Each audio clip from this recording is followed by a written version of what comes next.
Now, wisdom. That's what we're talking about today, developing wisdom and understanding life. So that's kind of a big one, isn't it? You know, developing wisdom and understanding life. So all of the master teachers, Jesus and Buddha, and many, many more, taught with story, and they taught with parables. And so I want to I want to start with a little story that one of them told. And it was about a really wise woman who was walking through the forest one day, and she sees a stream, and in the stream is this beautiful gemstone. And she takes the gemstone and she puts it in her bag, and she continues on, and then she meets another fellow traveler. And the fellow traveler comes up to her and is hungry and asks for food. So she opens her bag, and the fellow traveler sees the gemstone. And he said, "Can I have that gemstone?" And she said, "Yes, take it." And he took it and he ran off, and he was happy as a clown, just happy, happy, happy. And all of a sudden he stops. And he thought, how valuable this is.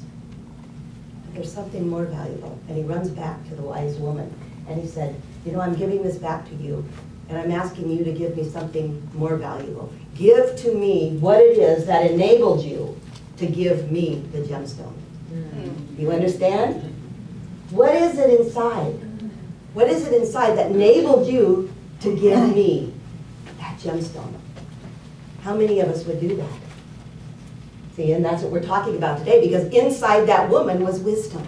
It was deep, deep wisdom. And it's deep wisdom that enables us to have a meaningful life. And the more wisdom that we have inside, the more wisdom that we have inside, the more meaningful our life will be. And I think that's what that's our goal in life. That's our intention in life, is to live a meaningful life, an important life. And it's wisdom that gets us there. So what is wisdom? You know, everybody says it's something different. I'll tell you, I'm not sure exactly what it is. I can tell you what I've read. I can tell you what it's not. And what it's not is just spiritual experience. A lot of people think because you've had an awakening that you're wise. I've seen a lot of people that have had spiritual awakenings and they're not wise. Right? I've seen a lot of book knowledge, a lot of intelligence. I haven't seen a lot of wisdom. I've heard a lot in my life, but I haven't seen a lot. See, so what is wisdom? You know, I used to think it was profound words. I loved, you know, I don't know if you guys ever watched, as a kid, I watched Kung Fu.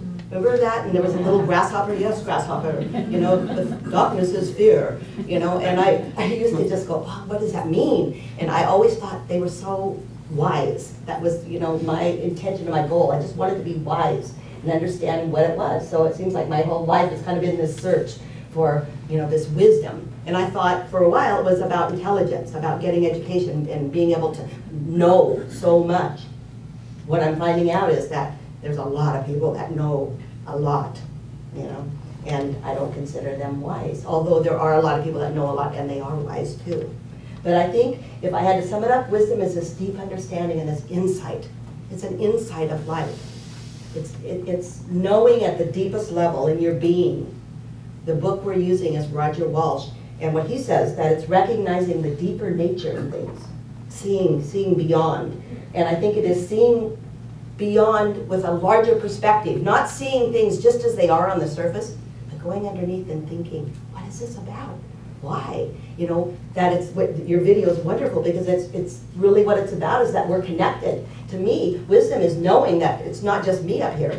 You know, you guys are up here with me. You know, we're connected, that we are connected. It's like our Indra's net. When you touch one little jewel on that net and you pull it, they all, you know, move.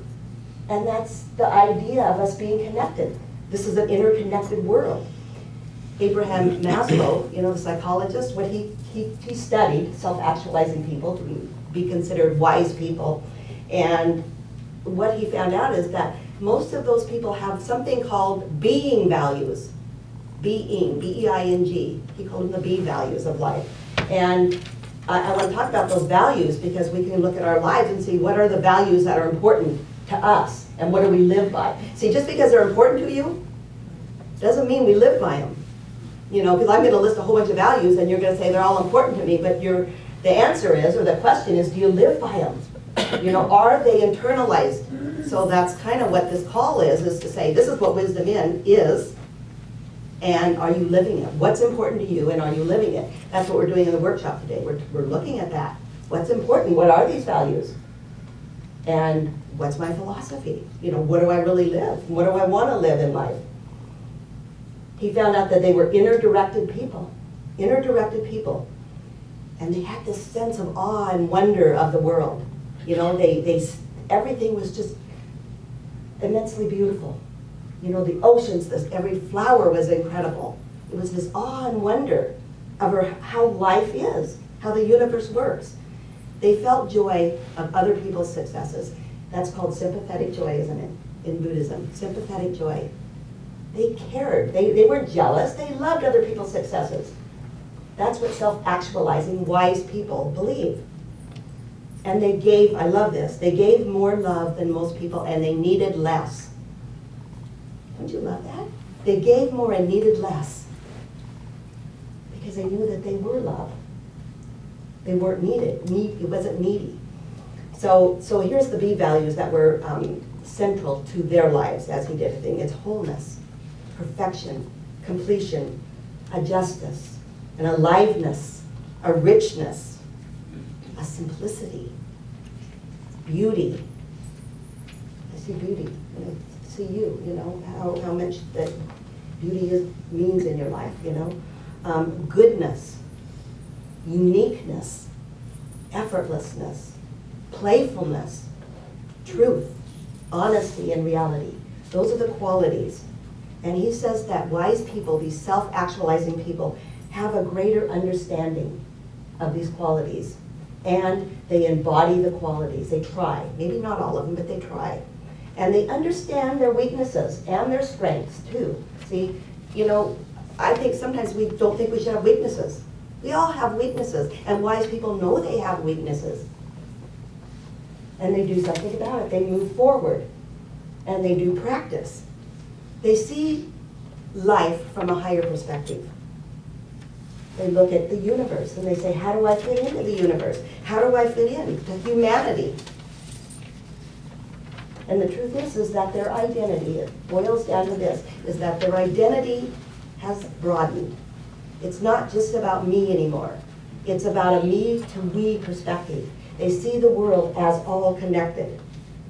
You know, I have heard so much wisdom for 30 more years. I've read books. I've been to ministerial school. I've been to workshops. I've been to classes. I've led them. I haven't heard. I've heard a lot of wisdom, but I haven't seen a lot of wisdom. Until I came to Common Ground and I saw you. I added that, but the truth is, after I was kind of saying that, it is true. It's like as you start as you start to be with people and know them deeper, and as I've started to know you, I've seen wisdom that I never thought possible. So the truth is that it can be learned.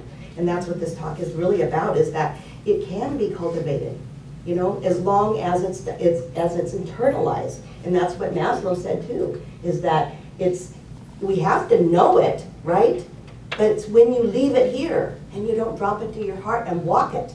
And to do that, we have to internalize it and practice the wisdom day by day by day. The Dalai Lama, when he was in North America, you know, he said one of the most important parts of wisdom is compassion. And he said, if you want compassion, if you really want compassion, put yourself in a position where you don't feel the compassion, and keep putting yourself in it, and keep putting yourself in that position. Now think of somebody in your life, you know, that you don't feel compassionate with, that, you know, you really have an issue with, some kind of situation, and keep being there, and keep being there, until finally you make the intention that you feel compassion towards them. And it works. He said it's repetition and it's practice. That's what it's about. That you can develop these characteristics and incorporate them into your life to make your life better and to make your life more meaningful. It's exposing yourself also to people that are wise. You know, hang around the people that you admire. Befriend somebody that you consider wise. That's one of the rules of practice. He said, become clear about the values that you want at the center of your life and take the first step. Take the first step. to move into these values by internalizing them, from dropping from your head to your heart. And that in itself changes your behavior. It becomes part of this outlook of life. It's funny that you read the thing about the 4 changers, because that's part of what I was going to say, is that in Buddhism, it's the 4 changers, the 4 mind changers. Life is precious.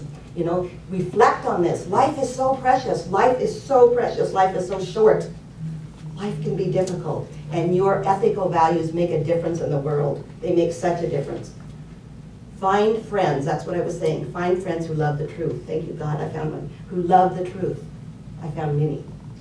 I found many of you who love the truth. And the truth is the wisdom within. It's the power of truth that we talked about before.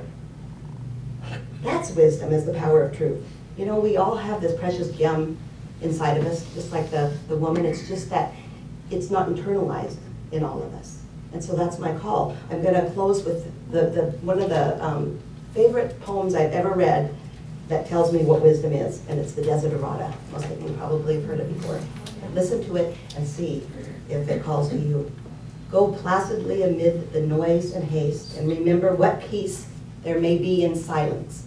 As far as possible without surrender, be on good terms with all persons. Speak your truth quietly and clearly, and listen to others. Even the dull and ignorant, they too have their story.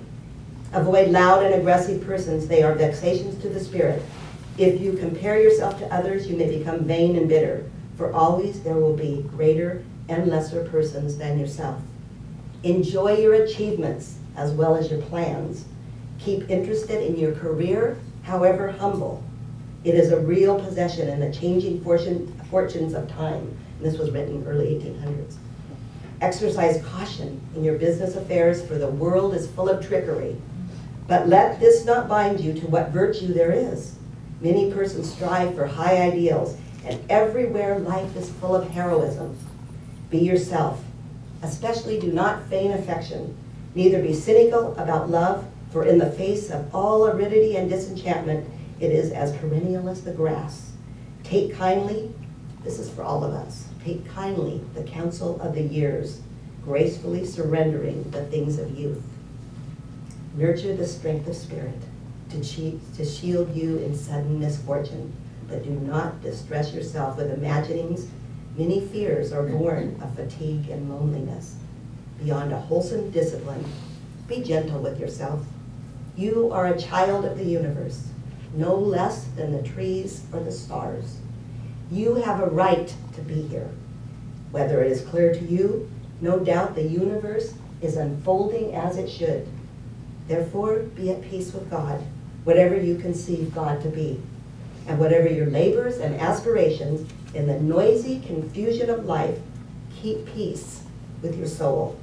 With all its shams and drudgery and broken dreams, this is still a beautiful world. Be cheerful and strive to be happy.